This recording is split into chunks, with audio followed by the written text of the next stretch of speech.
prema Bogu, prema nebu, prema našem stvoritelju, prema našem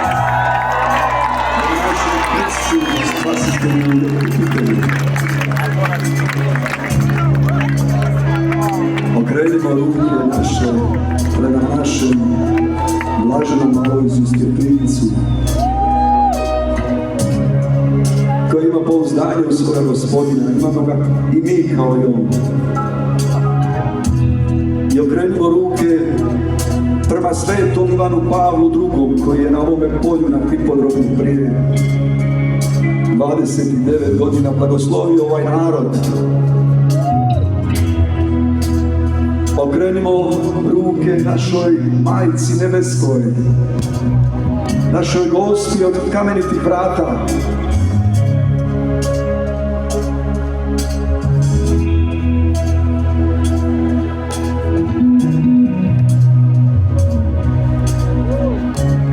Prije samo nekoliko tjedana, nekoliko dana, naši biskupi su posvetili naš narod i našu domovinu presvetom srcu Isusovu. Ovdje vidim puno srca, pola miliona srca. Svatko ima srce. To je središte, to je mjesto odluke i mjesto saveza i susreta s Bogom. Kad je Božji narod ušao u obećanu zemlju, Jošua, njihov voditelj, njihov vođa, je tražio od njih da odluče kome će služiti. I on je za sebe proglasio, za sebe je rekao nešto što ćemo mi danas ovdje proglasiti za sebe. Ja i moj dom služit će Bogu. Možemo zajedno. Ja i moj dom služit ćemo Bogu. Još jednom ćemo proročki to proglasiti sa ovog mjesta. Ja i moj dom služit ćemo Bogu. Amen. Amen.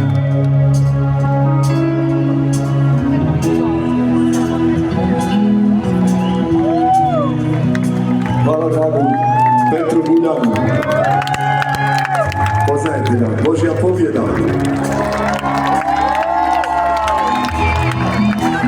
Hvala dragi Petre na ovim riječima. A sada vidimo vaše ruke. Držimo ih dalje prema nebu, okrenute. I da čujemo jako kako pjevamo našem Bogu. Neću blistati ja